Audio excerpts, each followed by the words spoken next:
My firstborn son, Max, was 2 days old. And I'm speaking to the recruiter and he said, right, you now need to give us a check for tens of thousands of pounds. Within the travel industry, you guys are pretty famous, and it's for a reason, because you manage 30,000 accommodation units and properties, serving 3 million holidaymakers every year.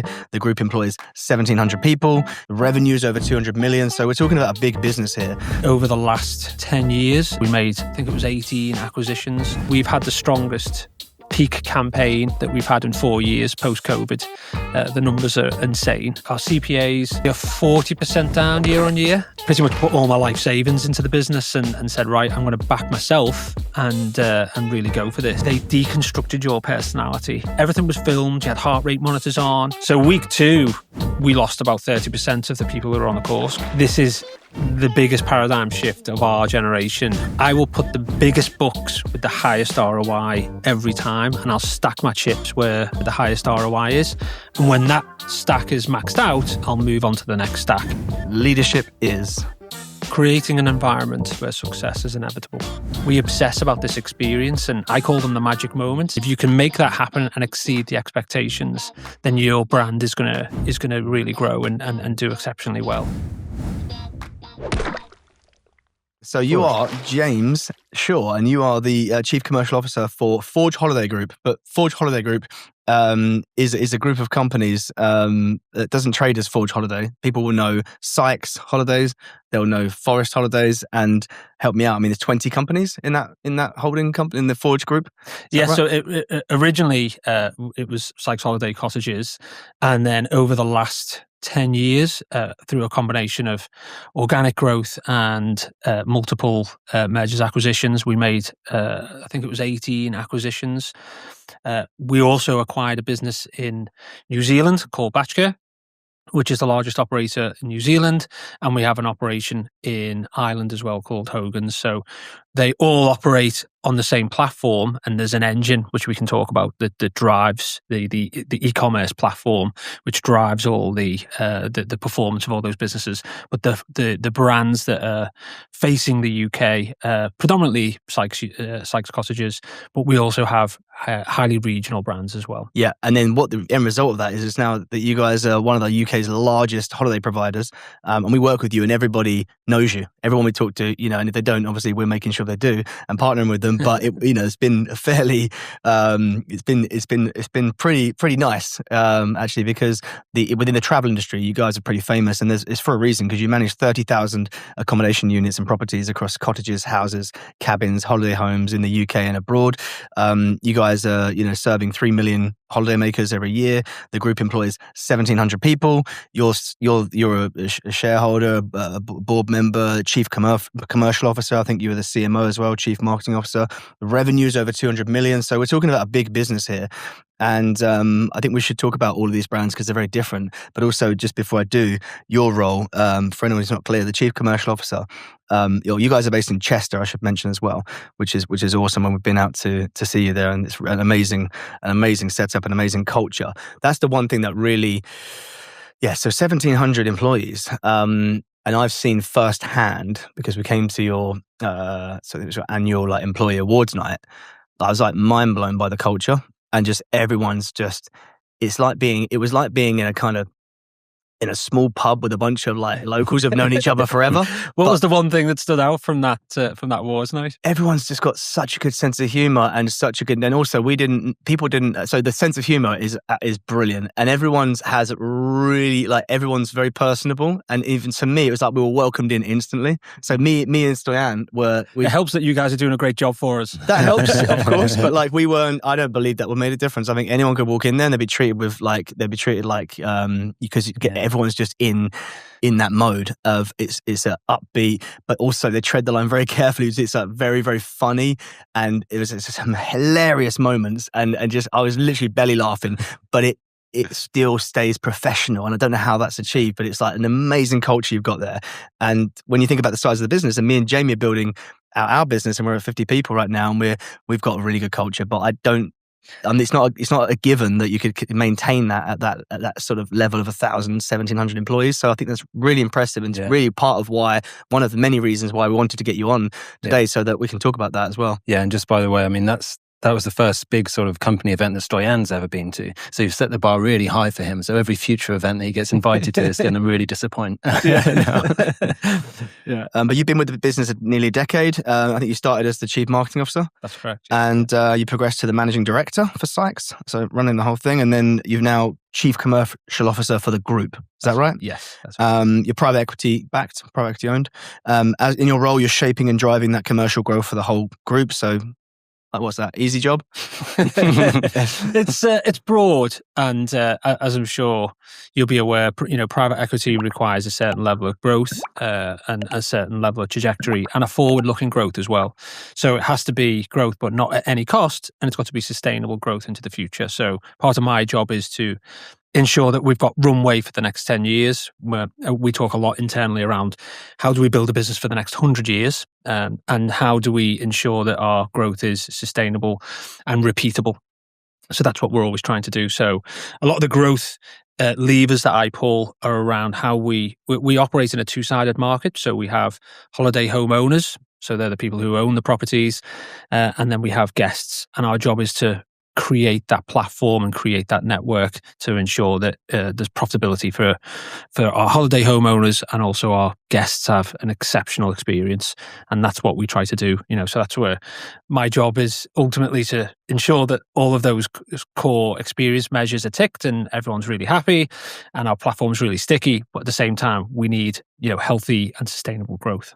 Yeah, and you spoke about being a business for the next 100 years. You've actually been going for a while as well, and there's quite a bit of heritage there. So yeah, that's quite a humble beginnings, and I'd love to hear the full backstory if you don't mind. Yeah, sure. So the business was founded, I think it was around 35 years ago now. I'm going to get that wrong. I'm sure Clive will pull me up on this, but it was founded by Clive Sykes on his kitchen table in Yorkshire. And I think we've got some of the original brochures that Clive found, sort of originally created. But Clive's mum was renting out a number of farmhouses, and she was put an advert out into papers, and that's how the advertising was taking place. And Clive thought, let's professionalize this, and started to take it quite seriously, started to do pricing and started to send out brochures, and was extremely successful, and decided actually there's a bit of a market for this, and why don't we expand outside of Yorkshire, and why don't we try to go UK wide. And so the business spawned from there really. And even sort of 30 years on, up until probably 5 years ago, we still had Clive's original kitchen table in the center of one of our boardrooms, just as almost like a relic, really, to say this is how it all started. And you can imagine when we've had investors and externals come in and go, why is that old shabby table in the corner? And at least it's a talking point of nothing else. And it's a nod to the fantastic business that Clive created, grew, and then helped hand over to myself and the executive team to go again and really accelerate that business. But I think at the cornerstone of like Clive's vision really was around this relationship with holiday home owners and connecting to guests and trying to find ways in which these gorgeous homes are in exceptional locations, basically are opportunities to drive revenue for the homeowner, but people absolutely love those properties. And, you only have to go onto some of the review sites to see, there are real special moments that we create, and we obsess about this experience. And I call them the magic moments, the moment when you first walk into a hotel, or whether you walk into a self-catering unit. It's that moment of, does my perception of what I was sold meet the reality of what I've got? And if you can make that happen and exceed the expectations, then your brand is gonna really grow and do exceptionally well. And so we obsess about those experiences and those magic moments. And I've been on the back end of those experiences. When I've walked into a hotel room, I was walking behind my wife because she's the CEO of the household. And there are moments when she walks in and she goes, yeah, we're not staying here. It smells funny. But you've got to get those things right. And when you work with homeowners who really appreciate that and get that right, that's magical. Well, because in travel as well, like I've never once left a good review. I don't really leave reviews in general, but if I was really like missold and had a bad experience somewhere, a bad hotel or something, I might leave a bad review, but I definitely wouldn't leave a good review because I'm busy like, okay, it was great. That's what I expected. I move on. Yeah. So I'm guessing in travel, like it's so important, the feedback. I would say it's polarized. I say that you often get the exceptional reviews because people feel compelled to say, wow, you made my mum's 70th super special and I need to say something here. Or it was so bad, don't go here. And so, there's the messy middle, which is where we try to stay away from. We want people to be, up here on the right-hand side and really happy with their experience. Yeah. And we do encourage it. We try to gamify it. We try to, ensure that everyone, before they leave the property, is prompted to try and leave a review, because that's when the emotion, it's quite emotive at that point. You're either feeling really good and you're going to rebook that property or rebook through the brand, or you're never going to stay there again. And then, what our job, if it is a poor review, is to ensure that feedback loop happens quite quickly so that we resolve that issue for the next guest that goes into that property. And that can be a difficult conversation. It can be a, quite hard truth to face into, but it's important that we do that. Yeah. And then obviously we've got the other side of our business, which is our Forest Holidays business, which is an owned and operated business. So 13 locations around the UK, all in forest locations, so deep embedded in the forest, hot tubs, log cabins, real special, disconnected type holidays, highly experiential. And we own and operate all of those units. How many locations? 13 locations up and down the UK. Just last week, I went on a road show to see our 3 Scottish locations. So it was Glentress, Strathire and Argyll, and, a whole range of different properties. So some 5 beds, some 2 bed, but all in spectacular locations. And, what you really get feel there in those properties is that the staff on location, their passion for the product and their passion for this idea of like an unplugged holiday. It's that's where you really feel we've got the I suppose the privilege of being able to share those special weeks or 2 weeks or whatever period of time people book away. It's quite sacrosanct for a lot of people, where they switch off the phone and spend time with their families. And so we've got to make sure that we do our utmost to make that a real exceptional experience, and we obsess about that. So we use a measure called NPS. You might have heard of it. NPS is just a measure of like how much are you willing to recommend this product, but we obsess about that number and make sure that it's world beaten, and it is world beaten across all of our brands. But we think that drives a certain level of advocacy for our brands if we can get people to have a high rate of NPS, they repeat better, they recommend you better, and they keep on coming back to the brand, which ultimately serves as a good acquisition engine, because it means that I don't have to spend money with Google or Bing or anyone else to go and find new customers. I was going to ask you about the TV ads. So normally you guys do a TV ad, or you've done TV ads in the past? Yeah, so over the last 7-8 years, we went into TV campaigns. So traditionally, it was an old school media buy on PPC. We would just stay almost below the line, heavy in digital. And then when you kind of tap out on PPC, you need to go a bit further up the funnel and start with above the line. And the brand perception when I first started wasn't great. So brand recall was down at sort of 12.5%. That's spontaneous brand recall. That's so random people being asked to use Sykes. Yeah, how are you measuring brand recall? Just it was spontaneous brand recall. Okay. 1,000 people off the street. I think whatever the statistical significance was of the UK population. What is it now? Because I've got my own data on this. I talk about Sykes a lot because you're a big partner to us. I haven't done it for ages. I think it's around 65% of random people off the street. I think it is. Yeah, I would say that could be accurate, because more often than not, people of all ages and demographics know about Sykes. Yeah. So we've been trying to get it up spontaneous. I think the prompted awareness is a lot higher. What does that mean? Prompted. So have you heard of these 3 or 4 brands? Right. Listed brands, and Google surveys used to do that for us. And the prompted was a lot higher. I guess with the 65% off the street thing, it's like, you probably got to take 10% off the people that don't like to look like they don't know what they look like. No, they don't look like they will want to be not in the know. So there may be 10% of people that go like, oh yeah, I know that, yeah, just because they want to look like it. But no, that's really interesting. It was 12.5%. You said before you started this stuff. Yes, before you started doing above the line, which is so. I think when we started small. We did a small media buy on your traditional analog channels. So we would buy, we worked with a media buyer, some Channel 4, some ITV, mainstream, just to try and get a pulse out there.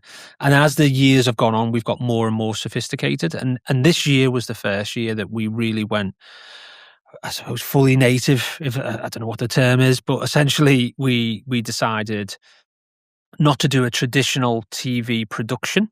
So we would normally go to several different locations. We would film on location in the properties, in the hot tubs, walking up and down the actors. With actors, we would hire full media production. We would go to, be jumping in and out of lakes. I think I was an extra on one of the on one of the hikes. But it was a heavy media production cost and a heavy investment in time and effort. And I think our view was in a resource constrained environment that we're in now in a post-COVID world, things are, the cost of living crisis, et cetera, we're just being a lot sharper with how we where we put our marketing dollars. And so we said, well, can we do this just as good production value, but use some of the new technology that's available? So, a great studio, not so dissimilar to this, fully AI sort of setup, so AI background. We did have some actors, but we recycled the actors in the sense that we made them look slightly different and put them in different locations, etc. And we got a full asset production for maybe a quarter of the price in one location. So warehouse in Leeds with all the backdrops that you'd normally do on several sets in one set. So you don't have to say numbers, but you guys would be on a TV ad like you'd normally do. You're spending a lot of money, right? Serious money. Millions, yeah. And so you've managed to bring that down considerably. Considerably. Yeah. And you're there were two elements to it. There was the media production cost, which we dramatically, that was quartered the media production process, which I've just described. But then the media buy was far more intelligent. So historically, we would go broad media buy across all of your terrestrial channels and analog and go quite broad. We recognized that actually we weren't getting the frequency that we wanted on some of the cohorts. So our there's a sweet spot in the UK that just love UK holidays, love rural, love self-catering, right? That is a nice cohort. And because our database is, quite big, we kind of know what the lookalike campaign needs to look like. So we used a whole bunch of sort of programmatic media buys and AI buys to just basically own YouTube, Facebook, Meta, Insta, you name it. And we just went big on those channels with high set frequency within a discrete cohort that we created. I'd be amazed if you didn't see the ad, because everyone I've spoken to, in my entire network, we can't get away from your TV campaign. But the results speak for themselves. We've had the strongest peak campaign that we've had in 4 years post-COVID. The numbers are insane. And our CPAs currently are 40% down year on year. So it's just created a whole load of margin expansion for us as well. Amazing. Really, really strong. So it was a combination of media production, which was excellent, but actually being a little bit more sniper with how we bought the traffic and where we've deployed it. And how are those decisions reached within your company? What's the genesis of whose head was on the block if the strategy had? It's always on my head. It's always me. Yeah, as Graham often says, it's always your problem. But I think what we work with a lot of great partners. So we've got media buyers, Media City in Manchester. We've got really strong relationships with our media partners, our Meta, our Google. They naturally, everyone is vying for your share of wallet. So we're playing a bit of a game sometimes, a bit of a game of chess. But we recognize that we're quite, I would say, what's the word that I use? We're rational marketeers. And what I mean by rational marketeers is I will put the biggest books with the highest ROI every time, and I'll stack my chips where the highest ROI is. And when that stack is maxed out and I can't go any further, I'll move on to the next stack and try and stack that ROI. And so, we kind of evaluated the effectiveness of all of our media campaigns over the last 5 years and said, right, there seems to be a few slithers of media here that's working really, really well. How much headroom is in that, and can we not just double down? And that was in those the VODs. It was in the your Metas, your Instas, your sort of your digital buys. And VOD, for those who don't know, is video on demand. It's like programmatically served. Yeah. And then there's a load of stuff that was just it seemed okay, but not great. So we're like, let's take all that money away from there. Let's match it with our cohorts of where they're spending their time, and let's dial up the frequency and see if we can really max out those channels. And so, yeah, our marketing director is like a really rational, smart guy, and just recognize actually we just need more marketing efficiency, but we want to get the same volume and we want to get more volume. So how do we just get better bang for our buck? And it's just it's an iterative process that we go through. We recognize, there's a good chunk of our revenue is delivered from Boxing Day, because that's when everyone is fed up with their families and decides, right, let's book a holiday. That's what weirdly happens every single year. And so we know we start that planning process in August, and we start those conversations in August, and then we execute.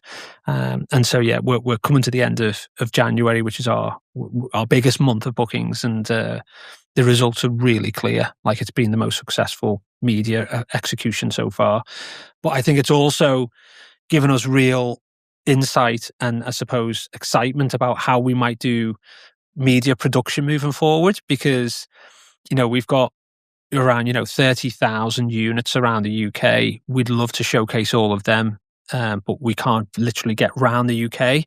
So how do we get? But we've got all those assets, right? We've got videos, we've got photos, we've got descriptions. So what's the vehicle for using AI to deliver those sort of the all of that great content in a smarter, more cost-effective way? And I think the TV campaign has just proved that you can do that. Oh yeah, because if you did, yes, you could do a ton of and especially if you're doing VOD, you could do like a ton of variations of these ads, but also is it what you're saying? Like on the info page of each property, you could go so much further with AI, right? Well, so we've just built our first custom-built video production tool for every single property that we're starting to roll out now. It's called Vivid Stay, and essentially it's I'm not going to profess to know how many prompts it was, but I think the prompt code is about 500 lines long. But ultimately, it takes all of the assets for every property and creates a motion flow video,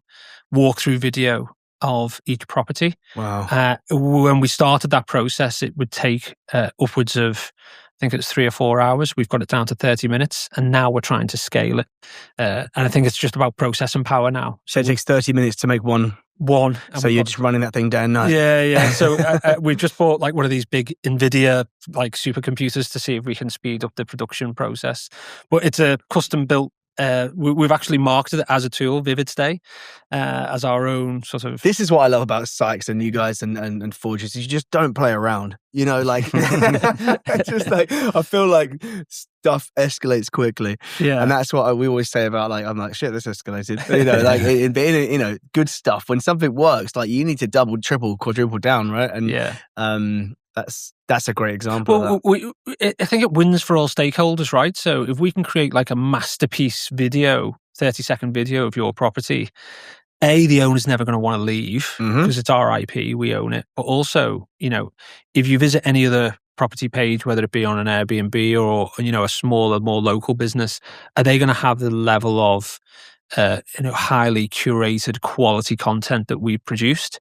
The answer is probably no. But we can do it on scale because we've got the technology, we've got the studios, we've got the tech, and it comes back to the original point around people. We've got the people with the curiosity to go, I'm going to write a 500-line prompt to just create this, and it was trial and error. It hallucinated so many times where it was putting water in the fire, and there's got to be some credibility to this, and at the point where we said that is absolutely representing that property, accurately. It's going to be the reality is going to match what happens, what we've promoted, then we were comfortable to kind of roll that out.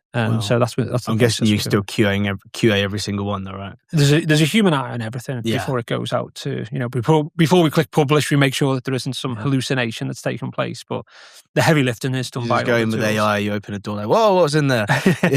But no, I think it's amazing. It just speaks to the speed and the innovation. I mean, we've got to remember we're talking about a 1,700 person company, with 20 individual companies part of this group, and how quickly the journey you just described from like tinkering with AI to now having a AI produced TV ad or AI assisted TV ad, the product that you've rolled out internally to make all the property listings AI. Like, how long from tinkering to like now are we talking? That journey has been about 18 months, I would say. So we've got a naturally curious product-led CEO. So our group CEO is an ex-product director for Money Supermarket. So he created all of the assets that you see, all of the apps that you see in Money Supermarket. That was his vision. So he has got this curiosity, and he recognized that AI was the next big paradigm shift of our generation. So, go back a couple of years, we had the internet. That was like the big shift. Then we had mobile. Mobile transformed everything. It certainly transformed gaming. Yeah. And we think that, we recognize, and I think Google have like sort of cemented this, that, AI is going to be the next, frontier of whatever happens, for technology and e-commerce is going to change the way everyone operates. And, that ecosystem that has existed up to this point is going to dramatically change. So we got onto AI about 18 months ago, and I'd say the last year has been about obsessive about adoption and removing the fear of being able to use these tools and know that you can't break anything. So I think, you've got natural high adopters. If you look at your normal bell curve, we've got a big product team that are we're tinkering with this day one. And then you've got a finance team that are like, am I going to put something in, an Excel file in here that's going to give away all of our trade secrets?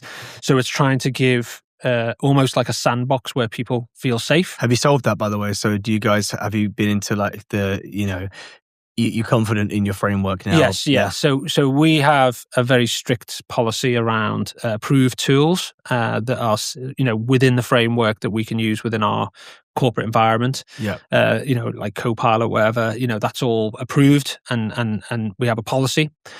And so last year was all about give them the tools, give them the training, give them, almost like a leg up to say, here's what a prompt looks like, here's what it might do for you, and give real life use cases, and then measure the adoption within the business. Who was owning that? Did you have like an AI champion in the business?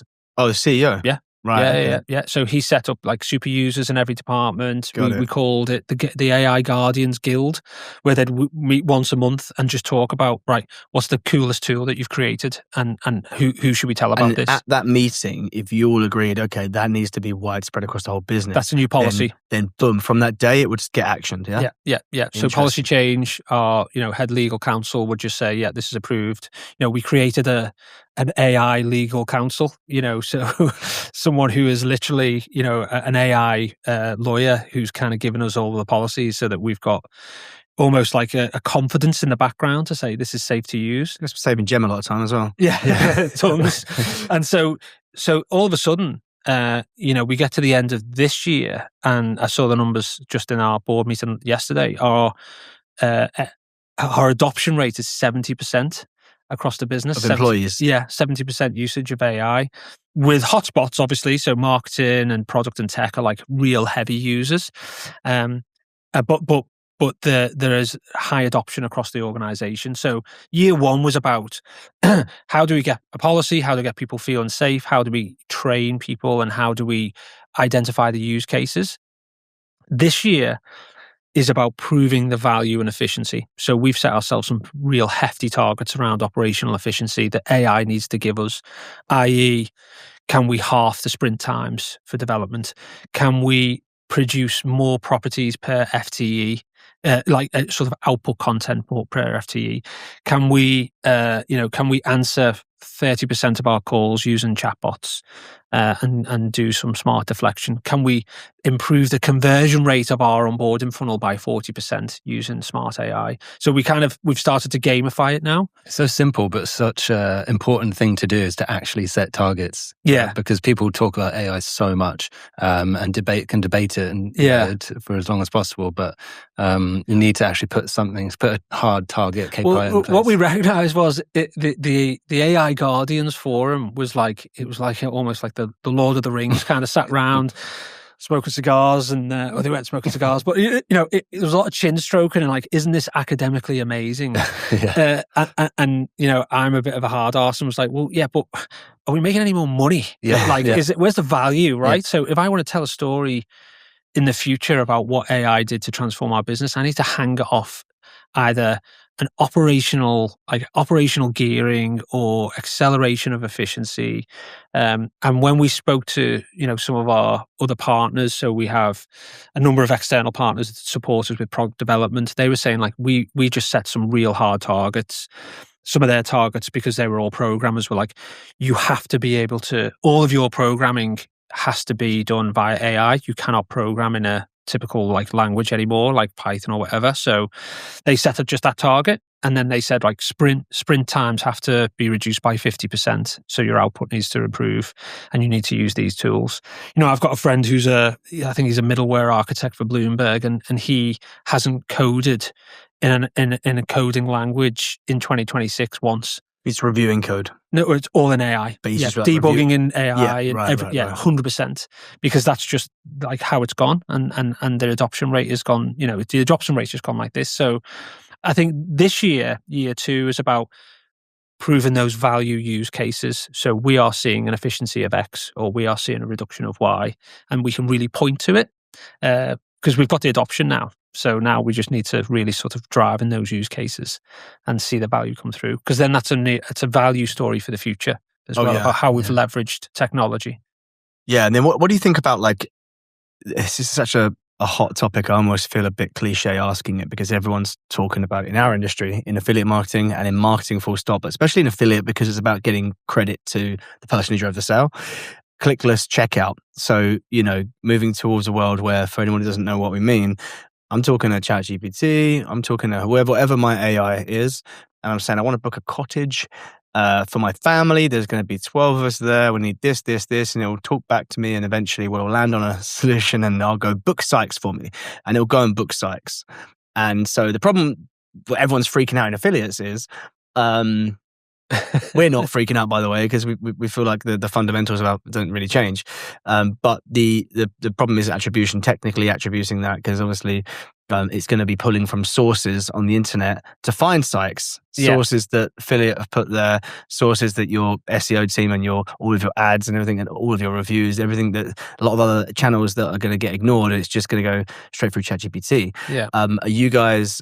What's your position on Clickless checkouts, and have you looked into the betas that are getting rolled out by ChatGPT for that? So we're on the list. We're not big enough to be sort of first in the queue for a beta with a ChatGPT, but we're real close partners with Google and Gemini. Okay. So any beta that gets rolled out on Gemini, with Google, we're typically front of the queue. And we've always taken, say for example, when PMax first launched in the UK, we were right there to test those campaigns. So yes, we're ready. We've got all the plumbing and the technology ready for when you need to drive those feeds. That's the ACP, like the agentic commerce protocol. That's exactly that. Yeah. So are they all using that? Sorry to sound like I don't really know, but are they all using that? Yeah, we're doing the plumbing to get ready for it. So the way that we serve up pricing and availability doesn't quite work today, but it will work by May 2026, because that's the deadline we set. It needs to work by then. And the idea is that you get onto a beta, and then you figure out a way in which you can make that almost like a clickless transaction. New channel, like having a new SEO or a new PPC channel or a new or a new OTA. Almost. That's what I think it'll be. That because it's like it's going to be obviously everyone's hoping and praying that the OpenAI is not going to go down. They are going to monetize it. No, they're going to monetize, but are they going to go and copy Google, which seems kind of dumb, right?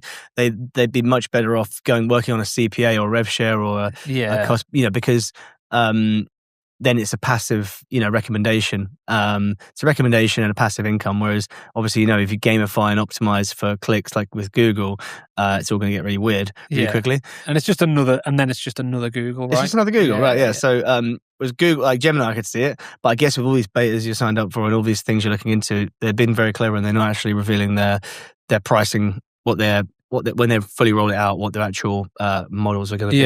Right? Yeah. You guys don't know that, but what's your assumption? I don't know. We're trying to figure this out. This is all like greenfield for us. So what we are doing on the areas that we can control, we've set a hard target by the end of May 2026. We're going to launch. It's going to be called Connie the Concierge. And it is going to be exactly as you describe. So you will sit there on a Sunday afternoon and say, I want to go to the Cotswolds with a log cabin. This is my price range, and it needs to be pet friendly. And based on your preferences, we will serve you the appropriate, all of the appropriate cottages. And probably, if you're a booker, of which a repeat booker with us, we'll know all of your distinct preferences, so that the result will be a lot sharper. If we don't know you, you'll get a slightly different result. But the idea is that you can have this conversational search with us, and it will be a really refined journey versus what it is today, which is sub menus and filters and clicks, and it forgets who you are. This is, and the idea. Connie will become more intelligent the more it learns about you and the more you interact with it. So it will hold all of that memory as well. So we've ran an internal, we've called it like a dog feeding test, dog food test, and we've all had a good play. We've all broke it, but we're feeding the signals. Connie's just booked me into North Korea. Yeah. There were some odd results. So I was like, I didn't ask for that, Connie. But yeah. So the idea is to launch that as our first, real conversational search tool on site, and in the background. To your point, how we're serving up all of the feeds into the LLMs to make sure that we're fully bookable in platform is something that we're working on with the infrastructure team at the moment. Do you see competition doing this with AI? I can certainly see the big global OTAs making this move, because I think they're already OTAs mean like Booking.com. So yeah, I can see your Expedia, your Airbnb, your Booking.coms. They're working quite closely with those businesses to try and figure out, what's the angle and how do we work together? Because there's a good chance that some of these businesses are disintermediated over time. So certainly, like your meta search businesses, if you're not careful, if you don't navigate this landscape quite intelligently, you could cease to exist, because the answer exists for you directly, and that's what we're seeing with some of the zero-click searches that we're seeing with AI overviews, is that we're appearing in the AI overview, but we're not getting the click. Where's the click gone? Why has the click disappeared? And so we're trying to make sure that ecosystem, we don't lose visibility of where that click's gone, or what the new customer journey is. So it's quite a complex ecosystem to try and navigate at the moment, because our business was born out of SEO and PPC. And so we've relied heavily on the algorithms that sit within Google. And if that dramatically changes in terms of user behavior, we could be left with quite a substantial gap in traffic and well, what gets tracked is what matters, right? And that's the problem that you're talking about. But the good thing is, at least from my perspective, obviously I'm just from my perspective, but Sykes, is so well covered, so well known, and so, so reviewed by so many trusted sources in media and in other places that have become citations for AI. That I'm sure that we haven't ran you through. We've got some software to check for clients, but we haven't ran you through. I'm sure you're using it. What's your visibility like on Peak? Yeah, so we use a tracking software called Peak AI, which is it's like their version of SEMrush or or Ahrefs refs or whatever. But our visibility is ahead of the competition. I'm not surprised. And we track thousands of key prompts, which are an amalgamation of our 500,000 keywords that we have. And then it simulates the prompts, right? It's exactly that. Yeah. Yeah. So we do that. But I think what we're trying to figure out is, as the channels become more bespoke and learns more about you as the user, do your prompts change in a logged in state, and therefore are you still served up the same results, if that makes sense? Because it's such a learning algorithm. I think if you're in a logged out state, I think those prompt positions are accurate. If you're logged in, does it change? And we're trying to work with PKI to make sure that we're not being told one version of the truth, which is quite an opaque logged out version versus a highly personalized version. So we're also working with a company called Zabora, which is another it's a prompt tracking software. I sound like I'm doing adverts here. They're gonna love it. So you can put on the pod, flash a load. Name drop. But again, they take a slightly different view on this, which is there's a lot more signals that the LLMs are seeing outside of just pure sort of like positional like sort of prompt positions. So it's your sentiment, it's your reviews, it's how the brand's perceived, it's what people are talking about. It's like there's a lot more that goes into it, and so they're trying to feed more signals in to say, actually, this is a really important signal here on these pages, and therefore you need to dial that signal up. And then there's obviously all the tech side as well. So, and I'm sure you guys know this, but making sure that your website is just readable by the LLMs and making sure that your site schemas are correct and site maps, all that kind of stuff. So yeah, there's a lot of like heavy lifting tech going on in the background as well, just to make sure that we're visible. What we've seen in some of the weird results in some citations that we think we should own. So for example, we have a high proportion of units in Anglesey, the island of Anglesey in North Wales. We have the right to own every site like prompt in ChatGPT because our density of stock is so big. But what we see is that there are other smaller companies that are being ranked ahead of us on some of those terms, and so we're kind of asking ourselves the question: is there an opportunity for some of the smaller businesses to really gain traction? If you think about the early days in Google, where there are a lot of businesses that were born out of the fact that they just had number one position in SEO, right? Yeah. Free traffic, owned the number one. Made and destroyed. Yeah.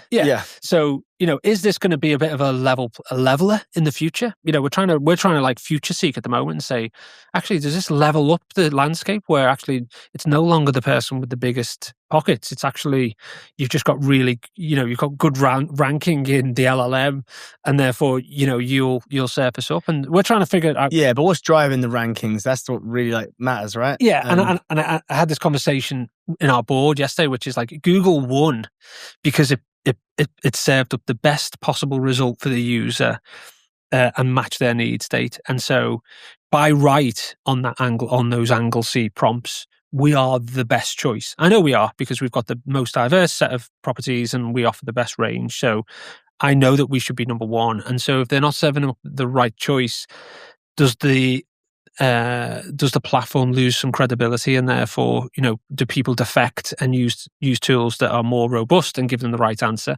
That'll happen over time. So I suspect like the LLMs have got to kind of go on this journey themselves and figure out a way to solve some of those problems. Yeah, and they've got to stop, especially OpenAI. I mean, oh my God. So, it's got to stop being so sycophantic. Yes, man.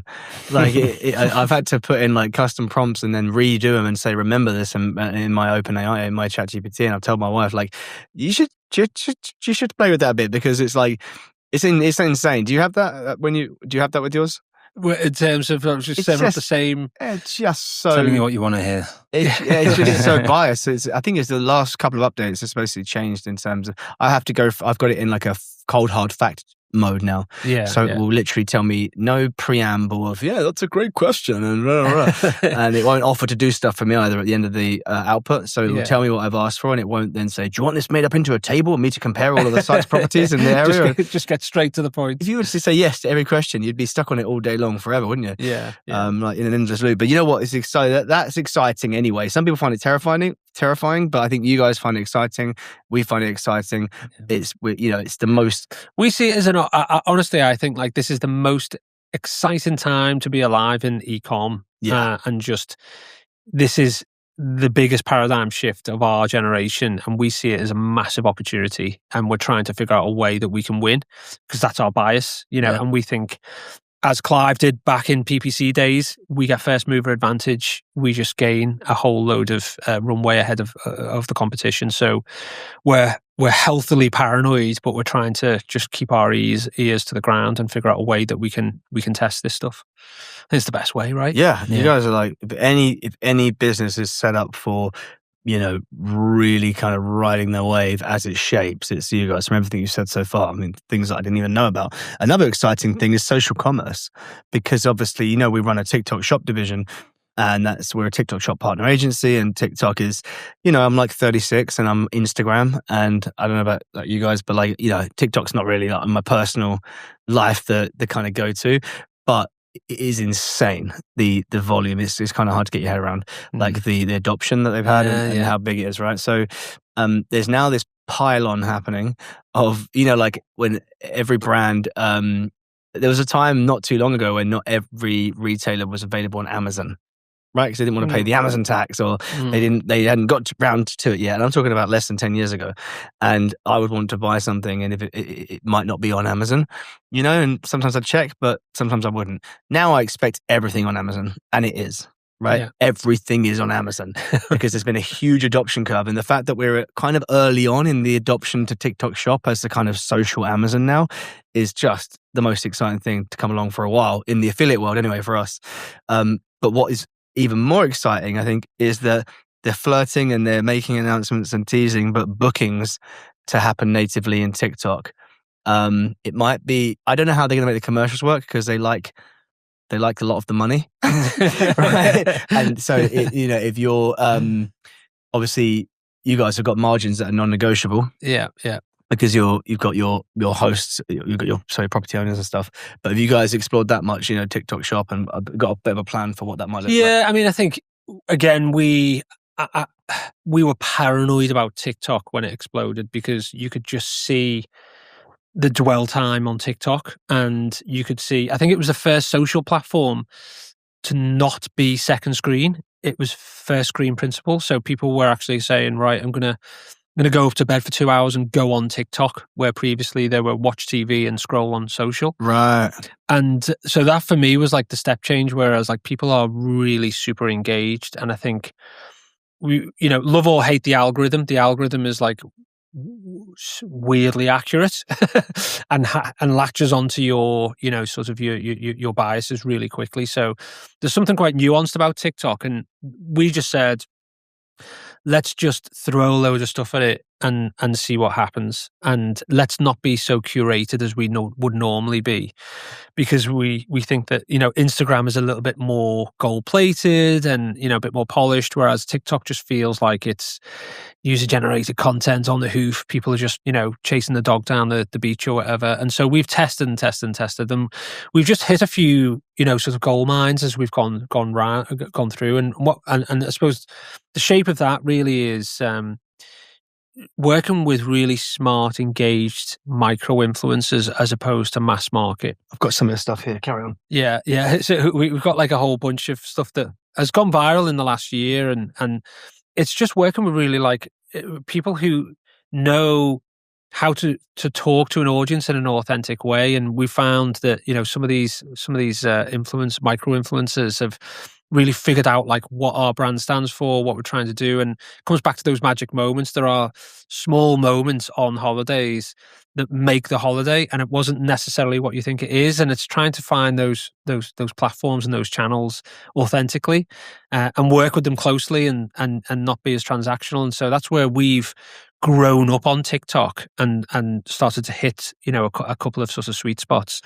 In terms of monetization, direct monetization, that's still to be proven out, in terms of that direct click to purchase.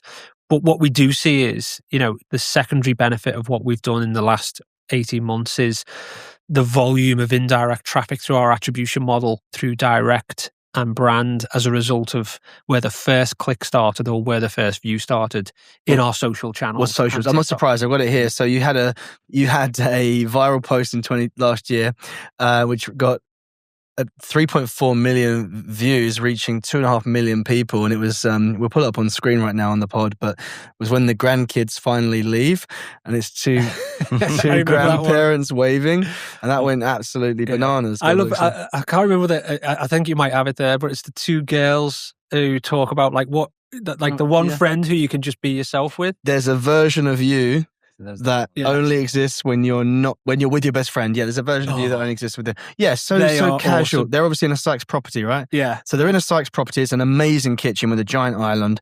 But that's you guys putting out on your organic socials, right? Yeah, and like we didn't give them any guidance. Sorry to jump in. That did 13.5 million video views, reached 6 million. That's insane. Yeah. And you know, they just if you watch that one, like they are just so authentic. They are just being themselves. How did that come about then? So is that so we've got like an outreach team who are always, you know, we're basically, we've got all these tools that identify influencers at different levels, and then we filter by content, and then we filter by sex, age, demographic, pets, and then we're trying to find this like sweet spot. So we tested mass market influencers and the bang for the buck in terms of what they wanted and the cost, and it just didn't work out. But actually, the like what really resonates with our consumer base and the you know our UK facing consumer base is this level of authenticity. Subtle magic moments, and like it works for us financially because you know they haven't quite hit the price tag of like a mass market influencer. Yeah, but they're willing to do more because they're trying to prove themselves. So they're in that space of up like and comers. I want to do more because my content is my portfolio. Mm-hmm. So you get more bang for your buck, and they're just great to work with. So we do the outreach and we just say, you know, can we pay for a free cottage, and you know, that's what I was going to ask. So you send them to this looks like a very nice cottage. Yeah. You send them to a very nice property for a couple of days, whatever. All expenses paid. Go and enjoy yourself. Paid. Film it. Be authentic. They make a bunch of content. They post it on their channels, but their channels are probably not that huge, like you said, because they're mid-level. So you're really looking for this to be on your organics. Yeah. So we'll get reposted or retagged or hashed. Have you used it as ad copy? No. We just let that live out there organically, you know. But we do see this secondary attribution come through because it's just basically pumping out traffic, and the association is, that's a Sykes property, you know. And so the other funny one is when we've done things on a property level. So the funniest one is the Gavin and Stacey property from I think it's Barry Island, the actual property. Oh yeah, we've got it here. And we just did like a real small post on that, and I think within 24 hours it was completely sold out for 2 years. and the owners have been like magical. So they bought the property and they've almost like done no work to it. It's like authentically the Gavin and Stacey house, and people have lapped that up. They actually want to stay there as it was. Yeah, that's Stacey's house, right, on Barry. Yeah. So they don't need to upgrade; they just need to maintain the place. Exactly. Yeah. So this post did reach 2.6 million people. On TikTok alone, it was 887,000. Facebook 1.7 million. Gavin and Stacey property, you love it. Yeah. Have you guys been have you been trying to recreate that magic and go, what else can we get? Like, can we get? Yeah, I mean, we've got several properties that are with what we call like VIPs, so we can't share who they are, but I'm sure you can imagine, MPs, celebrities. You can't market them in the same way, right? So can't market those ones, no. But where there's permission, we will obviously we'll leverage that relationship where we can. Yeah, damn, that's cool. I imagine as well, just thinking about the reviews, imagine there's cohorts of people who are more likely to give reviews. I know, for example, my parents, whenever they go stay in a cottage or, facility anywhere, they're always giving reviews. It's really important to them that they give feedback to the owners as well. Yeah. Well, what we encourage all owners to have a real guest book, because I think, we're all in this age of everything needs to be digitized, but I think there's something quite traditional and quite romantic about having like this old guest book, where you can see the handwriting, you can see where the kids have scrolled little pictures, and so I think where we do see those sort of tangible the sort of books, there's a huge amount of engagement because people have just forgotten to write, it's like, and also, from our perspective, we can always digitize whatever is being physically left as well. So we can always transpose a lot of that information. But I was going to say, actually, that's the only downside is that's not going to help, the digital business. But if you can digitize it, and it's still their words, isn't it? Yeah. But if the property, 9 times out of 10, the property is awesome. There's something quite nostalgic when people are in a property and they're reading through previous reviews, because there's a lot of great content in there around, oh God, these guys found like this dog walk, or actually there's a little plunge pool around the corner that we haven't found yet. So there's a rich seam of content that if you could monetize that or digitize that in some way, there's a whole range of experiences there, but that's quite authentic the way that happens. And we see that all the time. So yeah, that's another great touch point for our guests. And so did you say that because I knew the humble beginnings and I thought I knew the origins, but did you say that Clive's mum had like a side hustle or sort of side business where she would like rent out a few cottages? Well, yeah. It's a book of the ads in the paper. Yeah. And that's where Clive hooked onto this. But it wasn't like a big business. No. It started small, and then Clive sort of started to realize the potential and accelerated that business. And then how does it go from that? And I know there's some private equity involved, but how does it go from that to 200 million turnover, 20 company group in the space of 30 years? I mean, yeah. Well, I think when I joined the business in 2016, we had 221 staff and about 5,000 properties, and the market was still highly fragmented at that point. So it hadn't really professionalized. What Clive had intelligently done, and Clive is a serial entrepreneur, he'd recognized that PPC or paid media was on the up, and that people's willingness to pay online for these type of transactions was accelerating. So Clive, I think it had bobbled around 700 units or 700 properties for a period of time, but he had first mover advantage in paid search. So he was one of the first original cottage businesses to set live PPC ads and really start to buy traffic on that page one of Google. And that helped to really accelerate. Is that because everyone else still, you had to get the customer to phone? Yeah, it was, I've seen this in the brochure, I'll phone up, I'll make the booking, whereas he made all of that inventory available to book digitally. And I think that really helped to accelerate the booking curves. But also, if you think about it, it was free advertising for new owners. It's like, whoa, who's this tech company? And, I can put my property online. And, so that then almost acted as a bit of a flywheel for the business to accelerate the business that way. So Clive had accelerated the business to that point. And as with most entrepreneurs, I'm sure, I can't speak on behalf of Clive, but I'm sure at that point you're a bit tapped out and maybe need some support to help accelerate it and take it to the next level. And that's where myself and the first wave of the C-level executive team came in. So I joined a new CEO, a new CTO, a new CFO, and all at the same time. Yeah, all within months. That's quite risky, isn't it? Yeah. It was quite a bit of a change of the guard. But, at that point, private equity had landed. And so we had all gone through a very deliberate sort of recruitment process. Got it.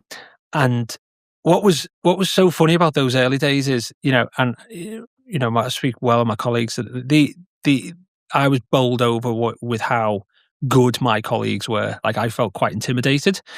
And when we were all psychologically profiled and we were recruited deliberately to be very, very different. And when they sort of lay our psychological profiles on top of each other, they all perfectly complemented each other. So in terms of, we all thought and acted very differently, which made for quite heated discussions and debates, because we all deliberately disagreed every single time, but we always concluded on the right outcome, because you didn't have everyone with the same view of low risk or low tolerance for risk or high risk entrepreneurs. Like, everyone was slightly different. And I think because my background was, I spent 15 years in online gaming and, high risk threshold and quite a trading mentality. I brought the risk, the tenacity, the pace, the execution, but it was complemented, with our CFO who's measured, risk averse, but we always landed in the right. So you need a handbrake, and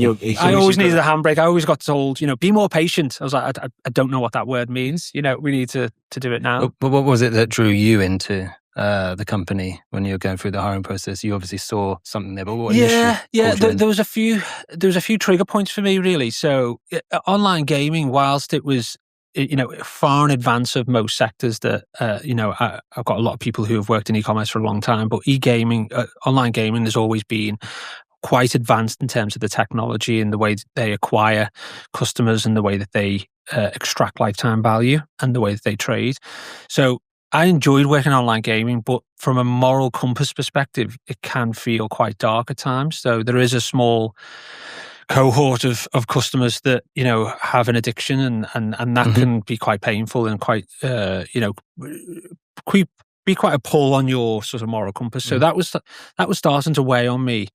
And despite the fact that I was working in a real fast-paced, enjoyable environment, it was starting to become tough. I'd also worked in a PLC prior to that business, still in gaming, but it was a PLC environment, which felt a little bit too slow for me and didn't have the risk appetite. So I'd gone from a PLC to a privately owned gaming business, which it almost lacked. It was like the polar opposite of PLC. It lacked the controls. It lacked, a bit more stability. And also, I recognized that I was helping some of these businesses grow, 100% year on year, but actually wasn't being rewarded as I thought I should be. And I recognized that private equity gives you an opportunity to have some skin in the game, as they call it. And I wanted to, be part of that investment. And so, I pretty much put all my life savings into the business and said, right, I'm going to back myself and really go for this. And so that was the step change. So, to get back to your original point, I wanted skin in the game and I wanted to have some ownership and I wanted to have an ability to drive an outcome and be part of the I wouldn't say wealth creation, but, part of the story about what happens at the end and not just a journeyman. That all makes sense, but it's quite rare to hear that. But it can't have been a big gamble for you. You must have looked at the history of the company and made sure that there was did a lot of stability. What did your wife think, though? My wife thought I was a maniac. So what happened it's quite a weird story. I'd done a lot of due diligence on private equity and recognised like there's a huge opportunity to I love how pure private equity is. It's go from here to here, buy then and do this, and that's all you need to do. So there's no politics, there's no noise. It's just very, and that's my sort of sings to my personality. What I didn't know is how much I needed to buy in to get into the business, and so my firstborn son Max was 2 days old in this place, and we're in the hospital, and I'm speaking to the recruiter, and he said, "Right, fantastic, James, you've been successful. They want you to join the business. You now need to give us a check for tens of thousands of pounds." And I was like, "Well, why?" And they're like, "Because you want skin in the game, and you want to have a share in this business. You need to buy in." And my wife was like, "Well, we've just got our newborn is here. Like, what is this about? Is this a con?" She thought it was like she just said, it doesn't sound right. So again, I had to do a whole load of due diligence. This was all new to me. No one's ever educated me in this space. And so, I knew that the business was good. I spent a long time with the CFO looking at the previous performance of the business, looked at the growth plan, the 5-year sort of plan that we put in place. And I said, that feels reasonable. I knew broadly what the levers were to grow the business. So I thought, right, I can influence them. So I had a little bit of confidence in myself. It was a switch of industry. So can I put these skills in gaming into travel? And because gaming was more mature, I could see the opportunities. I was like, right, they don't do these things, all these different things that we were already doing in gaming, they weren't doing in travel. And we were still sending brochures. I was like, well, we could stop that. So at that point, it was just a big, it wasn't a flip of the coin, but it's right, let's back yourself. You're backing yourself, take the risk. I'm not as entrepreneurial and as risk averse. As risky as maybe a true entrepreneur. But I did have that level of measured risk and back myself. And then when I was introduced to the fellow executives, I felt really confident because I could see how smart they were and how passionate they were. They were like, right, let's do this. So yeah, it all good company together here, and that must be quite reassuring that you've got the A team, and you've got skin in the game. Yeah. Wow, that's amazing. The culture of the company that you said, you guys, it almost. I've never heard that before. But it must be quite common when there's a private equity involvement. But like a whole new C-suite, whole new team coming in, like in a sort of short space of time, and that really could have gone tits up. But it actually, I've seen, like I said earlier, your culture, and it's the best. I'm not just saying this because you're here. It's the best culture I've personally witnessed in a company of that size. Oh, that's very kind. Hands down. Yeah, we work with some big companies, but. What I will say is, sorry to just interrupt, I would say that I was another real driver of that success was my mentor. So I was given a mentor who was a non-executive in the business. He was ex Priceline, one of the founders of rental cars, and real like smart chap, like one of the godfathers of Google in the UK. And he gave me like the playbook to say, like, this is how you win in this market. And so there was jeopardy, but like when you've got like, the godfather, in the shadows who's done this before and has the playbook, and you have the C-suite that's there, and you've got the private equity firm who have done this time and time again, like the chips start to fall in your favor, if that makes sense. So how did you meet him? No, he was already in the business. Got it. So he was positioned by our PE house to be on the exec board, and he was part of my appointment. So I did several rounds of interviews with him, and at the end of interview 6, we were almost mates. We were just chatting away, going like, "This is what I'm going to do," and he's like, "Right, great plan, just do it, crack on." So the familiarity, we got really close at that point. But you knew, because he was a straight shooter, he wouldn't pull any punches. He would just be really direct with me. So if he thought I was going down a bit of a dead alley, he'd just be like, "No, you're going to waste your time. Just do this. I know it will work." And sometimes, we'd have disagreements, but because we're all there for the same reason. It wasn't an ego disagreement. It wasn't a political disagreement. It was, what's the best thing to get the right outcome? And we just cut all that guff out and just went from A to B. Mentors are so important. I think it's on my list, and I always talk about this. He and I have been so lucky to have people around us throughout the journey of RevWise that we could call mentors, or people that are peers that have done it maybe a bit further along the line than us, and learn from them, and they don't want anything in return. And I'm sure that there's some people who I'm helping in the same way now, and I'm sure that's the case with you. So you've probably got people that look to you as a mentor, but it's interesting that you had one, and obviously you've come out of this. You're so sort of you've got so many strong ideas about what leadership is, what business is, and who you are. And I know you're on this constant personal development journey. All the book, reading and stuff. How important is mentors, do you think? And like, did you have one before, earlier in your career as well, or is this a new thing? I think prior to joining Sykes, I always had people who I thought were better than me, and I was curious about why they were better. So it was just a natural, like, what do they have? Mm-hmm. What are they doing? So it wasn't a formal mentor. It was more, he or she seems to have all of the right ingredients.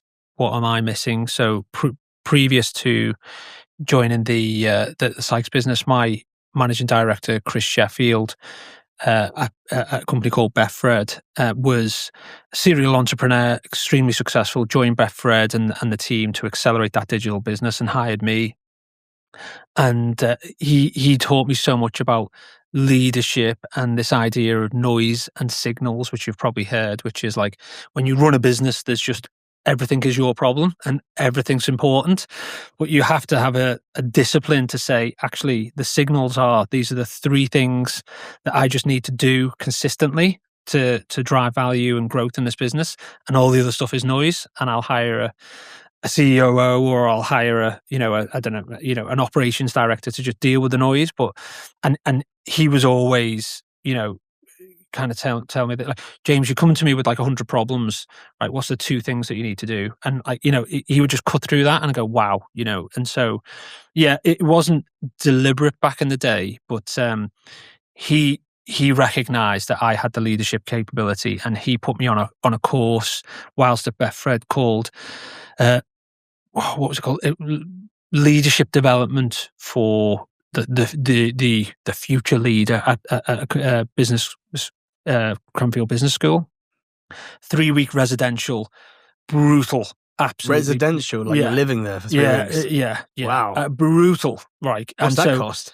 About 25 grand. Right. Yeah. And what happened was, like, first week it was all academic, and what do you need to know to run a business, like core business principles.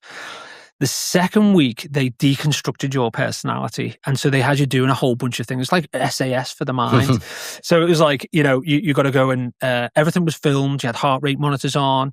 And it was like a load of business scenarios where it tried to extract how you behave in a stressful environment.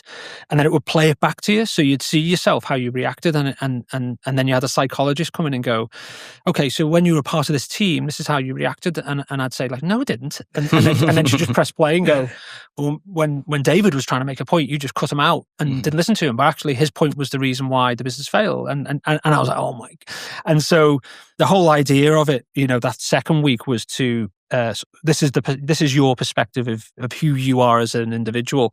It's really wide in that perspective, so that you are aware of your, where your shortcomings are, but know where you're excellent as well.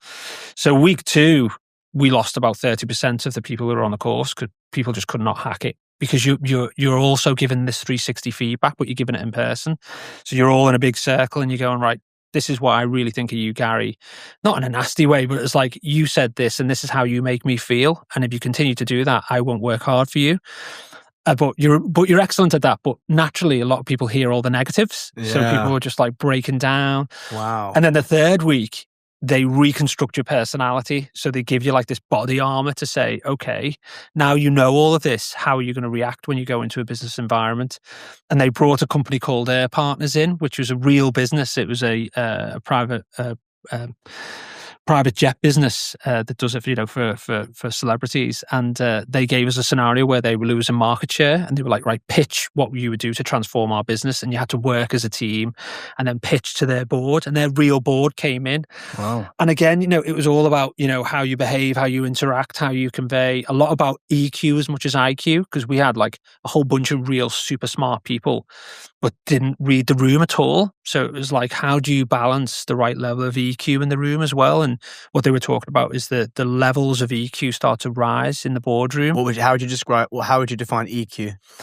So like just basic emotional intelligence is, how do I convey a message? Let's say I'm trying to convince you to buy something off me, but I can see that you're slightly distracted. And I can also see that, your colleague has a different view to you, but I've somehow have to get you both on the same page, but you are the decision maker. But there's one thing in the contract that you're not happy with. It's reading all those subtle signals and recognizing, actually, although my solution is the best solution for you, the high IQ person might see that and just be able to solution sell. But when you read the room intelligently, there's a little bit of a game to play. So it's like intuition and it's the subtleties of it's the subtleties of like, we might need to romance you for longer in order to get you where you need to be. And there might be some subtle undertones of things that are more important to you that I've not quite picked up, that the contract doesn't really say. And that's just a really bad example. No, I get it. Yeah. But, another example is like when you go into a boardroom and you've got like a big ask of the board, right? We need £2 million capex to do this thing, but the CFO isn't quite on board yet. But you don't want to have that confrontation in the boardroom. there's a water cooler moment. So I call them the water cooler moment, which is like, right, I need to sound them out prior to the board. So you catch them off guard, you catch them outside of the boardroom at the water cooler, have a conversation. What are the reservations about this 2 million ask then? Like, what do we really need to get you on board?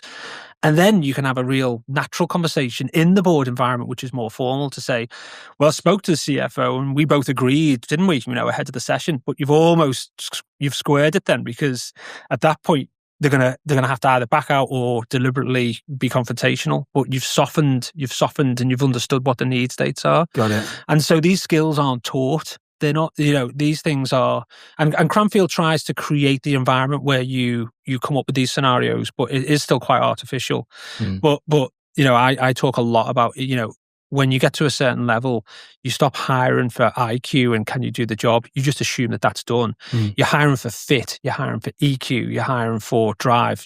Has this person got passion and pride in what they do? And do they want to get up and beat the competition? If you've got that inside you, like, you've got the job, pretty much train you to in any other way. Is that why Sykes, the culture is so good, because you are looking for those traits in people when you're during the hiring process? Yeah. I mean, Graham and I, we talk a lot about, we will assume, certainly at the senior level, we will assume that you can do the job. Otherwise, you wouldn't have got this far. So there's a filtering process that happens, and then a lot of those conversations that are happening at the final stage interview we're looking for those subtle traits of you have to be hungry, you have to be really curious. So constantly curious about, we have to be curious in this AI world, right? AI is changing by the day. AI is a really good example of like how if you're not curious, you will be killed. And so we look for curiosity. We look for like disciplined action and disciplined execution. And so it's not about going away and spending the biggest budgets and, at any cost. It's about how do we prove incrementality, but how do you then take people on the journey to achieve what you need to achieve? And there's a subtle set of skills that it kind of intertwines with our culture. But ultimately, can I trust this person? Have they got credibility? Have they got passion? Do they want to win? Yeah. So one thing that came out of my psychological profile, which was it's quite disconcerting, really, but like I am the most competitive person on the planet, apparently. Like my psychological profile's a nice circle, and then this thing goes up and comes back down. Like, what the hell's that? Like, that's your competitiveness. And it's not competitive with other people, it's competitive with myself, but also competitive against the competition. So like, win. We have to win. Anything. Just win. Yeah. Right. Yeah. And in this environment, in a growth environment, you have to be like really hungry to win and just be obsessive about it.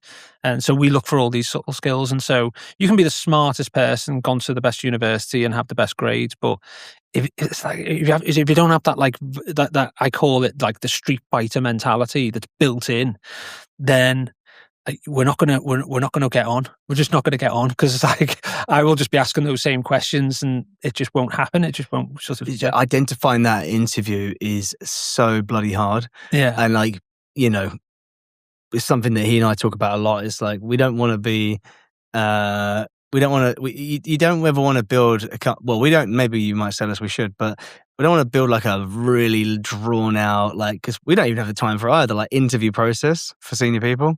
It's almost feels a bit unfair as well, because taking so much of their time and everything. But it is so hard to find out what someone's, like you said, you can do the job, look at their CV, but like those personality traits that they're born with or that they're nature nurtured, that can be make them a most amazing employee ever, or make them not the right fit for our culture and our team. Finding out those out in interviews is so tough. I think, again, two principles that we have, which is fire fast, hire slow. So, whenever you've got a sniff that something's not quite right, you're under no obligation to hire that person, but string out the process, take them for dinner, let them meet the team. So whenever we've hired like a senior director in a pivotal position in the organization, we've gone, right, go to dinner with your team that you will be managing and see if they all get on and like you, you know, like real subtle stuff like that. But if you're in an interview, you're guarded, right? So you can put on whatever facade you want. But like after interview 4 or 5 in a coffee shop over dinner, going for a walk, like the mask will naturally slip, and therefore I think you will identify any natural flaws. So we will try and uncover that in a number of different environments to try and figure out, right, okay, they are genuine. That is their genuine personality, and then you can draw that out over time. So hire slow, particularly for those big roles. That's what we tend to do. That's good advice. Yeah, we've been pretty lucky. We've got an amazing team, but I just know that as we're just perma hiring, you know, we're just, because we're growing, we just seem to be consistently hiring. And I think we haven't got a particular, I'm being really honest here, we haven't got like at least me and Jamie have, the teams that are hiring for, you know, the affiliate management teams and the day-to-day teams they're running a very well-oiled machine with multiple stages and hiring managers and everything, and we're not involved in that, and that runs really well. But the stuff that me and Jamie do on occasion, we probably need to get a bit more scientific about. It's kind of random. I fall in love really easy as well. We're not so disciplined. I'll jump on a call with someone, come off from Jamie, this person is the best person ever. You know, off of one call, I'm like, mate, they could be running this place. But that's gut, and I'm a big gut person, but. We've been bitten by that guy. But also, you know, there's a good way to remove that gut though. There's a great book called Think Fast, Think Slow. Right. And they have a interview methodology to remove that bias, because we're all biases, right? We've all got massive biases. And I think it basically says, and I'm doing this from memory, so it's probably wrong, but I'll say it anyway. You should ask 6 key questions that are the absolute epicenter of that role. Like what 6 things need to be done? I don't know why it's 6, scientifically proven. If you ask the 6 core questions that need to be undertaken as part of that role, and then there are 2 sub-qualifying questions underneath. So it might be, you know, as an e-commerce manager, you need to drive profitable traffic to the website. Okay. And then you need to get them to give you 2 real life examples for each one of those. So give me an example of how you do it. Give me real life examples about how you do it. And then you score on a weighted score matrix each one of those points. And then because you'll be biased, by the time you put all those scores in, you will genuinely get the right outcome. That's the sort of thing we need. That just makes so much sense. That is the sort of thing we need. It's just so money well spent. We do on the 25 grand of the Betfred. Sorry, we weren't totally off piece there. That sounds like almost like a CIA, almost like a secret CIA program for brainwashing, but for business. Oh, honestly, like, and it was so funny because when I landed in Sykes, our CEO, we were talking about a chap that I used to that I went on the course with, that Graham, our CEO, worked with at Money Supermarket. Yeah. And he said, you know Steve? And he went, yeah. He went, how do you know Steve? I went, I went on the Cranfield course. He went, that SAS course. He came back like an absolute ninja. I was like, yeah, that's me. You might be a sleeper agent right now. yeah. But yeah, there's another thing, go back to the interview thing as well. There's another thing that I've heard that I really like, and I did try it once, didn't I? Which about a year or so ago, it's completely different reasons for what we were talking about just now. This is for different reasons, but it is that you should do your interview, and then at the end, you should tell the person, okay, so here's all the reasons why you might not want to work here, and here's all the reasons why you might not want this job. I'm going to give it to you straight, and you basically try and sell them to not want the job, and you say, hey, look, at times, you know, there's a lot of pressure. You might have to deal with this and that. There's also this, you know, can happen sometimes. And also another thing about this role that really sucks is you might not feel like you're getting the credit all the time, and this other person might take the glory, or whatever you can think of, right? You're going to give them all the things about that role. And I think the idea of that is to if someone's really put off by one of those things, obviously you're weeding out, that might pop up at some point and it's going to be a problem. So you're kind of really, it's almost like a real stress test. It's just for a different reason. I think you could almost layer these techniques. I mean, I don't know how many people would have to go in the funnel to get, if we took your thing with the scores and then we did that at the end, it would be like, it would basically be SAS. Yeah. But I don't know what you think about that, like selling them against the role at the end. Yeah. I think you should always be honest. I mean, that for me, that should be part of the test, that they should ask those questions. Sure. So I would expect someone to ask quite a probing question, say, like, what's it really like when things go bad? How do you react when things aren't going well? Because again, great test of a leader. It's easy to lead when things are going well, right? But when things aren't going well, what's your go-to? What's your natural position? So if I was being hired, that's the first thing I would say is like, are you a bit of a dick when things are bad? You turn to a psychopath. Yeah. Or tell me about things tell me what happens when there's a clash of departments and people we can't make a decision, or when things are tough in a trading environment or whatever. And I think that should seep out of those conversations. And if you're honest, you should tell the truth about what it's really like to allow people to make an informed decision. Yeah. Because you don't want them to fail. No, but then it's also sometimes there's this feeling of like, oh, I really want this person. It's like you're trying to close a deal. It's like you want this person. So, but that's another terrible idea, is trying to sell them into, because you've decided this person's great. So you now want them to work for you. So now you flip completely any sort of like power balance or leverage that was there, and you're creating maybe a shiny, rosy picture. Yeah. And they can probably see that as well. They can probably read that. Yeah. It's all fun and games. It's all learning. It's been learning for us. Yeah. But we're not doing too bad. I think no. I'll give us a break there. Certainly not. Cool. So we're going to fire a few questions at you. Mm-hmm. What would your 12-year-old self say about who you are today? My 12-year-old self. Okay, that's a good question. I think I'd have to look at myself as a dad. So I think I'm thinking about myself when I was 12, right? So, and my dad was my superhero, and I think it's probably similar to my dad.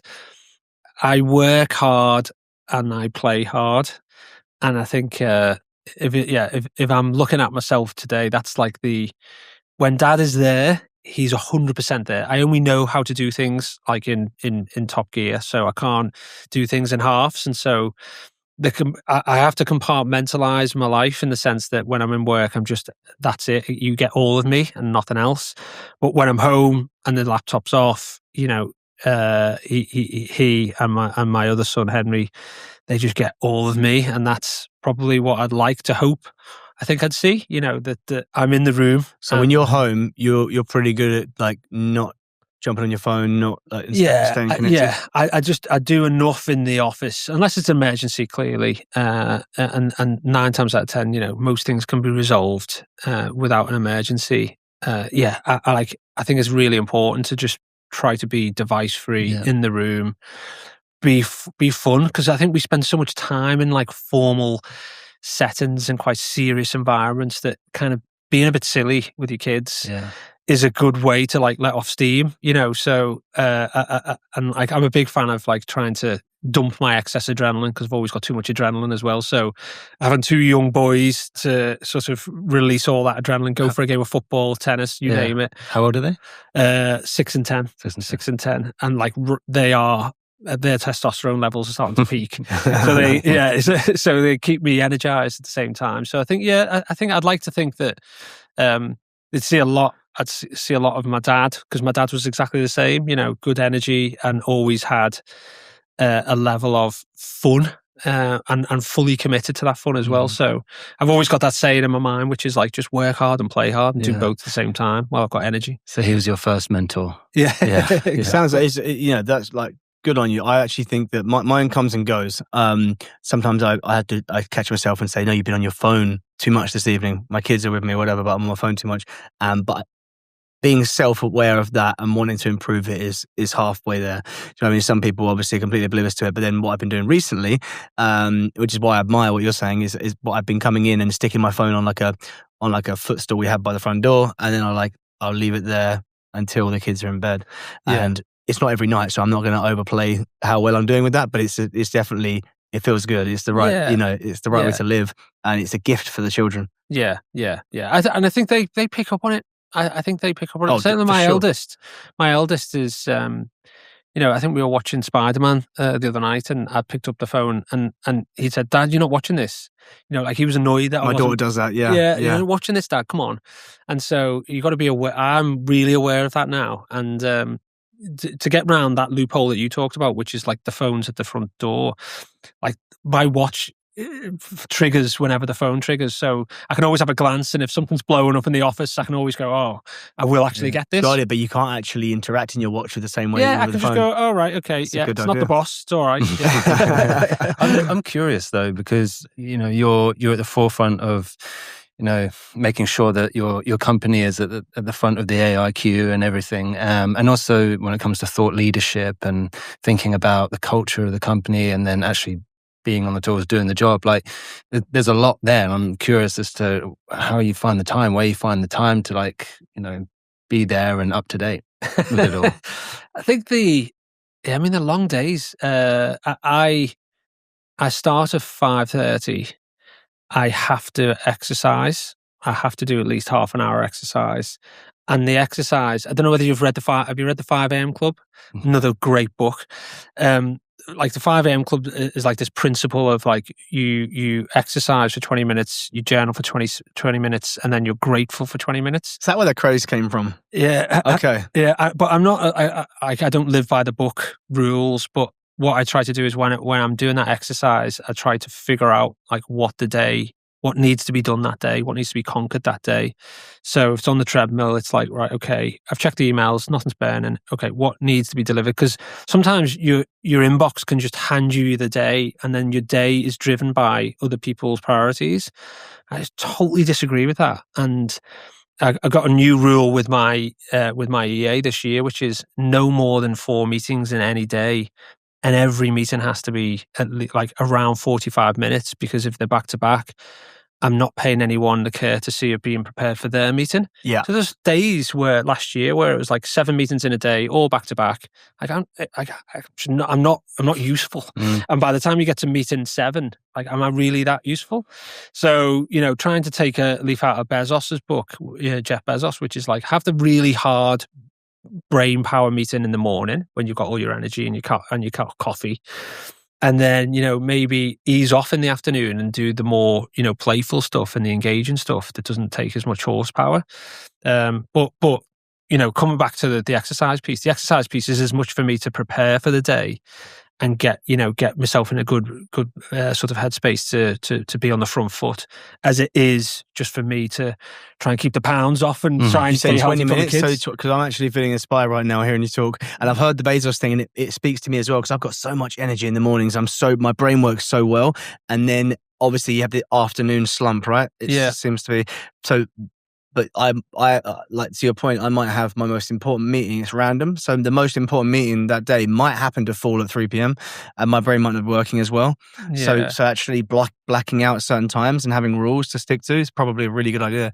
And you're saying it's 20 minutes of exercise, 20 minutes of meditation. I do half an hour, 40 minutes. I mean, the book says you've got to do 20, 20, 20. I try to do half an hour, 40 minutes. I've just built a bit of a little gym at home, and I'm literally thinking ideas here, because I'm thinking the point of building it was like, okay, I'm going to be able to work out more quickly. Yeah. Because in the past, I've had periods of years where I've worked out really well, and then others where I haven't. Yeah. But what I've found over the last year was I'm really motivated to go and train, lift, like to go and properly train hard, and I'm like really up for it. But I've got to have a quick snack, and then by the time I get in the car, I might have something work going on. By the time I get in the car, or before I get to the car, I'm like, the motivation's dipped. Yeah. Right? Yeah. That's why I have to do it in the morning. Otherwise, it won't get done. Yeah, that's what I'm thinking. Like, that's a good strategy. Yeah. I'm up at 5 a.m. And there's no dad guilt, because everyone's still asleep. It's fine. Most of my kids are good. my son might be up, but you're right. That's really good. And I think, fitting it all in, I try not to work to a conventional week as well. So I always try to pick up my kids on a Friday, because I don't see them Monday to Thursday that much. Friday's like sacrosanct, which is like the weekend started. I'm here, let's start the weekend. And then Saturday morning, actually, I don't mind tidying up from the week, doing all my admins, doing all my thank yous to the team, and then just having like that 1 hour to say, what do we need to just set up for next week? So Saturday mornings are actually like almost my admin day. And then I've got the whole weekend then. So my week is a bit of a hodgepodge, but I fit it all in, if that makes sense, and it works for me. And I'm not kind of eating into any like sort of family time, because the kids are all at the sports things on a Saturday morning. So I think it's important, like, not to be too wedded to your traditional week. Just make sure that it works around like what is our lifestyles are like super busy, right? Trying to fit everything in, and sometimes you feel like you're failing at everything, and that doesn't work for anyone at that point. So I think like the compartmentalization is a good tool. It's good advice as well. And it's funny hearing you say dad guilt. That's exactly that is real. Because like say I was talking about going to the gym, but it's like, well, that's now time without my kids. Or I've got a hobby I want to go and do, but then that's time without my kids. But then during the day it's work. So juggling that is a real concern. That's a real concern. Yeah. Sounds like you got it to a good level right now. I'm sure my wife would say differently. I'll ask her to score me out of 10. She can leave us. She can go on YouTube and leave a snarky comment underneath. But yeah, no, that's awesome, and that's some stuff that I'm genuinely going to try and take on board myself. Because I've gone through periods of doing some of this stuff, but hearing you say that there, and I know you're healthy as well, and I know that you're. I feel like you're pretty well balanced, and some of that stuff is definitely going to go in. If you had to delete every app on your phone except for 3, you can keep mail and the phone. Yeah. Which apps would you keep? The 3 of them. Gee whiz. It's tough. We're going back to the Nokia 6210 days. Snake. You keep Snake. So let's start WhatsApp. Okay. Yeah. That's a great tool. Need to keep in communication with family, friends. And the groups, I seem to just be in every group at the moment. I'm trying to remove groups. But WhatsApp's great. I think I wouldn't be able to get around without Google Maps. Whenever I go to a foreign city or whatever. You're not Waze, you're a Google Maps? I'm a Google Maps guy, yeah. I get slated because I don't use Waze, but yeah, I love Google Maps. Between the two. yeah. So big fan of Google Maps. And then, dare I say it, this is quite sad, just my calendar. Okay, I'm ruled by my calendar. So, I mean, look, I'm with you on that. It's just that, unfortunately, you've just lost AI. So, but yeah, that's it's almost impossible now. Yeah, to pick 3. Yeah. So you've actually dropped quite a few good book suggestions on this podcast already. But is there a book in particular that's shaped how you think about leadership, growth, or decision making? What's one? Sorry, pick one. Oh, yeah. Sorry, that's sorry, James. Go pick one. Okay. That's a really tough question. I'll give you the most recent one from 2025. We want your desert island business book. Okay. Not the most recent one. Okay. I'm going to say Good to Great. Good to Great. Good to Jim Great. Collins. Yeah. I think if we're going desert island, it's got to be Good to Great. And when I think about some of the ways that we've operated, certainly in this post-COVID world where we've had to be ruthless about prioritization and laser focused on people, resources being really scarce, and we've had to make difficult decisions. His idea of get the right people on the bus, get them in the right seats, and get the wrong people off, as a great starting point. And then disciplined decisions, disciplined execution. And then technology is a turbo booster. It's basically what our business is.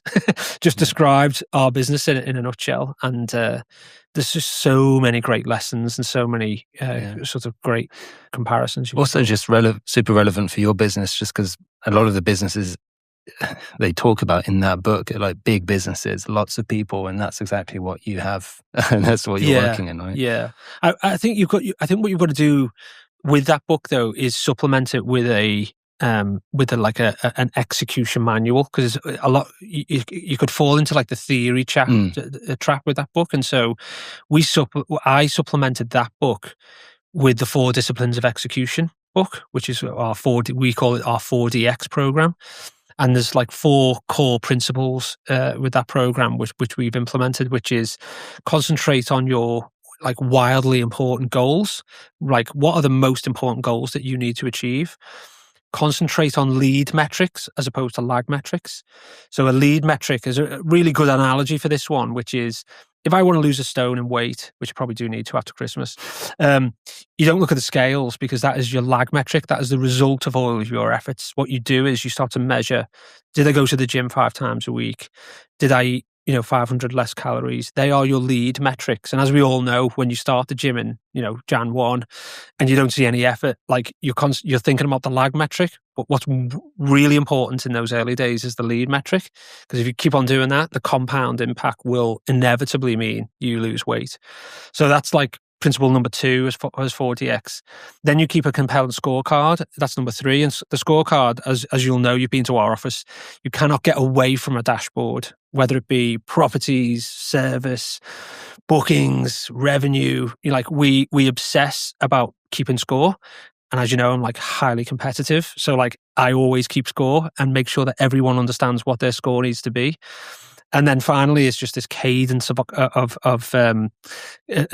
cadence of accountability, we call it. So, we have weekly commitments meetings, and they're deliberately named commitments meetings. So I'm going to commit to taking these 2 actions this week. And if I don't do it, you can call me out. And we all talk about our commitments openly and say, right, these are the things that I'm in control of. I'm going to commit to those things. And then we write it down. So it's like 2 a week, you said? 2 or 3, no more. Got it. You're not allowed anymore because you won't do them properly.